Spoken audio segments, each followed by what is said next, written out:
Yana bir tafsirda buni yaxshi kuchga o'rib tafsir qilganlar bor. Masalan, valadiyati zabahan. Yaxshi kuch deb ta'rif qilib tafsir qilganlar, Alloh yaxshi kuch bilan qasam qilib bu oyatni tushirgan deganlar bunday tafsir qiladi. Shunda bir juguvchilar bilan qasamki, Allohning kelimasini Allah'ın dinini üstün qilish uchun, ilahi kelimetullah uchun, Allah rızası uchun shunday jugurdik bular Alloh yo'lida nefesiga yetmay, hasrab shunday jugurgan. U ishni qilib bu ishga jugurgan. Bu ishni qilib u ishga jugurgan Allah rızası uchun. Tinmasdan jugurgan, Allah rızası uchun jugurgan islom jamoati bilan qasam deb tarjima qilganlar. Mavsuf yo'q ya böyle. Qanday yarashtirib tafsir qilsa tafsir qilgan bo'laveradi. Fal muriyati qarhan. Bu jamoat ashunday bir jamoatki Alloh rizosi uchun jug'uganlar qattiq bo'lib ketgan toshni, qadahan tosh deganki, qatib ketgan toshlarni yo'rita oladigan, nurlantira oladigan jamoat bilan qasam. Kufrdan, zulmatdan, inkarchilikdan, jaholatdan qalbi shunday qatib qaram bo'lib, qora toshga aylanib ketgan qalblarni bu jug'urish bilan, bu xizmat bilan ularning qalbini eritib, yo'rita olgan bir jamoat bilan qasam. Qadah degan tosh bilan taş tekse ot çıkan, nima deymiz ona? Çakmak. Çaktı deymiz-ku? Uçkun. Ayda qetip ketken taşlarını ilahi kelimetullah üçün jugurup, yumuştup, nurlandıra algan cemaatinden qasam. Fel mughirati subhan. Bunu etdigende, yani şu üzünün hedefiga, üzünün nişaniga qarab jugura algan. Üzünün nişaniga qarab, hujumchi askarlardek nişan qarab mağun cemaatinden qasam. Mughirat kelimesi Agara yugiru kelimesinden çıktı. Bu köpünçe vakitte hücum qilish ma'nosida keldi. Bu mesela g'ayri deymiz, boshqa demek deymiz. Shundaymi? G'ayrat, boshqa. G'ayrat deymiz. Kulligan atada g'ayrat. Mesela g'ayratullah. Kullash, o'xshash turdan-turlanadi. Nima uchun degan vaqtda kulligan odam g'ayrininki o'zining mahramning yeniga kelsa kullaydi-ku. Mesela kullash deymiz. Qizg'inish deymiz. Mahramning yeniga nomahram kelsa, ya'ni g'ayri bir odam kelsa, kullash shuningdan bo'ladi. Bular aşında jugurduki, etdigende aşında külleş bilen jugurduki, ma mening dinimga, ma düşmanimning qo'li tegib qoldi. Ma mening düşmanim dinimni o'zgartishni pilallayotdi. Dinimga qo'l uzatibdi. Dinimga ko'z tikibdi. Dinimni tillayotdi. Mening ilahimni tillayotdi. Mening payg'ambarimga haqorat qilyotdi. Mening kitobimni ko'zga olmayotdi. deb o'zining mahramlarini qo'g'dash uchun mening millatimga zulm qilyotdi. Mening millatimning narisida qizlarni u yoqqa ekitib buzyotdi. Mening millatimning chiroyli o'g'il bolalarini u yoqqa apirib, o'g'illik qisilib buzyotdi. Degandek, o'ziga oid nima bo'lgan bo'lsa, shuni qo'g'dash yo'lida xuddi nomahram bir odamning o'zining mahramining yoniga kelsa, qizg'inib, kullab jugurib shuni qo'g'dagandek, nishonga qarab, ashunday juguradigan kuch bilan qasamdi. Mughirat subh degan etdiganda biz o'xshash kechkichi ishlar vaqti chiqqanda Alloh buyurgan ishlarni vaqti chiqqanda qiladigan, bo'lmasa o'zining ishi bilan juguradigan emas. Eng asosliq, eng birinchi ishi Alloh rizosi uchun deb juguradiganlar. Etsiganda birinchi ishi Alloh rizosi bo'lgan. Shunda jangchilarga, shunda aktiv musulmon jamoati bilan qasam. Fa'atharna bihi naqan. Bular bu jugurish bilan shunda bir g'ubar hosil qilganki, bu jugurish bilan ashunday bir havo barpo qilganki jamiyat ichida hamma haq shuliga havas qiladi. Naqan degan g'ubar. Qanday g'ubar? Masalan, fiqh kitob o'qib qolganlarni bilasizlar. Naqr degan g'ubar arabcha kelma. To'zam Uyg'urchasi. G'ubar siz deymiz, chang to'zam Uyg'urchasi. G'ubar arabchasi. Va naq kalimasini ishlatishning sababi naq degan pokiz tuproq. Masih qildigan vaqtda alan naqi deydi-ku. Naqi degan pokiz tuproq. Suv topolmagan vaqtida ashnaqa masih qilsa taharat hosil bo'ladi. Shu taharat bilan namoz o'qiladi, Qur'on o'qiladi, har qanday muqaddas narsalarni tutqiladi, ibodatlarni qiladigan pokiz tuproqning ati naqi. Bu pokiz tuproq inson shu tuproqdan yaratilgan. Insonning tabiatiga xilof emas. İnsanның tabiatiga uyg'un bir havo demoqchi Alloh. Bu shunday bir chang to'zan hosil qiladi-ki, jamiyatda insonning tabiatiga uyg'un pokiz. Hamma odam shuning jug'ug'anligini ko'rib, voy mashalloh, avlanda xizmat qilyapti, manda qilyapti. Uni o'tgan hafta boshlabdi, ya o'tgan yil boshlabdi bu ishni, manda yo'g'antib etibdi. Deb hammadan maslikaga, hammadan ish ko'yigidek.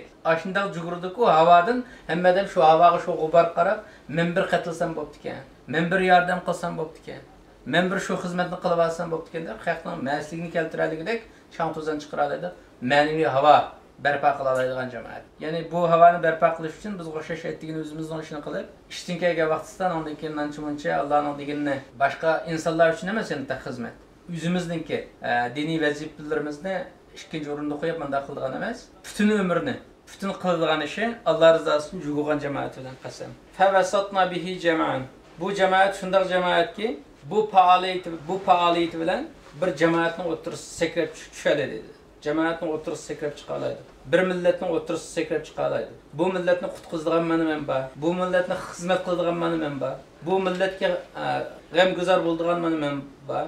Bu millatni men suyman deb bir millatning o'rtasida sakrab tushadigan jamoat. Shu jamoatning qatiga chirish, millatning qatiga chirib xizmat qilish, insonlar bilan aralashib xizmat qilish eng fazilatli ish. Shuning uchun bir inson xalqdan qaydab, meningki millatim eski, mening xalqim bunday eski, bu xalq unday eski, bu xalq bunday eski deb butun eskilikni xalqqa atib qo'yib, xalqdan qaydab o'zimizning uyda qanchalik ibodat qilib o'tganimiz bilan vazifamizda ado qilgan bo'lmaydi. Agar xalqqa aralashsak, xalqni tilishtimiz, xalq g'ayratimizni qiladi, haqoratlaydi, urudi tillaydi, satidi, hatto o'ttirdi.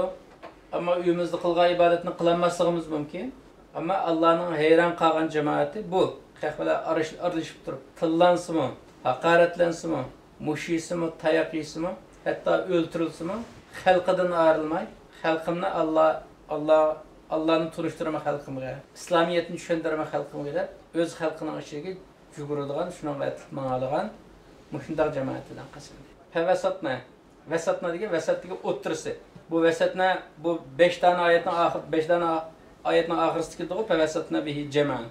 Mush yuqoridagi faoliyatni qilgan vaqtda Alloh demoqchi bo'lgan shundaq jamoat yuqoridagi faoliyatini qilgan vaqtda bir jamoatning o'ttirisi cheganda, xalqning o'ttirisi cheganda, xalqaro maydonga tushgan vaqtda naq o'ttirdi tarozilik tura oladi degan ma'noni bildirdi. Bu shundaq jamoat xalqaro maydonda turib, "Mandaq" desa, hamma shuni og'ziga qaraydigan bo'ladi.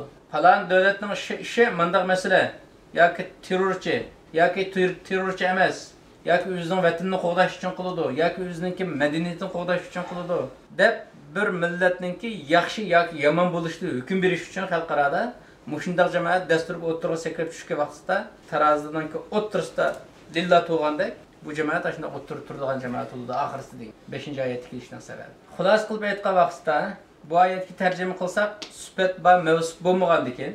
Yalnız 3 tarjima emas, 300 tarjima qilsimi mushaga muvofiqlashtirib tarjima qilsa bo'lardi. 3 million xil tarjima qilsimi sig'di. Mavsuf bo'lmag'achqa. Ammo bu yerda qanday tarjima qilsak qilaylik, Alloh bizga hedef ko'rsatib beradi. Bir musulmon ishlashga to'g'ri kelgan vaqtda mush oyatni zikr qilingandek ishlashi lozim. Mush sifatni musulmonga keladigan chog'da, musulmon ashunday etdigandan oqshomgacha Alloh rizosi uchun, millat manfaati uchun, o'zining milliy manfaati uchun ishlashi lozim. Shunda bo'lgan vaqtda xalqaro muvazinada naq o'ttirib u bunday bo'ladi, bu bunday bo'ladi desa, gap o'tadigan darajaga yetadi. O'zining ozodligi bilan emas, hatto xalqarodami gap o'tadigan darajaga kelalaydi deb Alloh bizga hedef ko'rsatib turadi. Ammo shuning bilan bir vaqtda sizlarning dushmaningiz shunda g'aljib dushmanki, ma oyatni dushmanga keltirib turib tarjima qilgan vaqtdagi bu sifatlar dushman sifatlarining hammasi bor. Dushman bakat olmaydi demakchi. Shuning uchun qanday qilish lozim? Zamonaviy taraqqiy qilgan, hozirgi zamon uyg'un, g'azotchilarga munosib kuch qulubimizda bo'lishi lozim. Shu musulmonlik sifatida ham shunday yugurish lozim. Ashundaq yugurib kelgan g'aljir dushmanga qarshi ham ashundaq g'ayrat bilan, ashundaq g'ayrat shijoat bilan qarshi turish lozim. Qo'limizda ashundaq kuch bo'lishi lozim. Alloh ashundaq bir jamoatga, ashundaq bir millatga hayronligini ifodalab va qasam qilib turadi. Qasam qilib Alloh yana nima deydi? Innal insana li robbihi lakanut. Haqiqatan inson o'zining Parvardigoriga nisbatan, Parvardigoriga qarshi nima degan tuzkor. İnsan bek tuzkor deydi. Inna tahqiq kelimasi jumlaning mazmunini haqiqatan shundoq demek uchun keladi. Lakanat tukullam qasamning javobi. Alloh yana bu qasamini bir takrorlab turib, inson bekram tuzkor.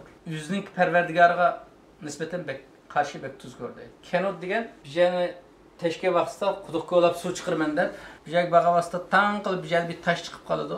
Tashkil olmaydi. Ashunda tosh chiqib qolganning otini kanut deydi.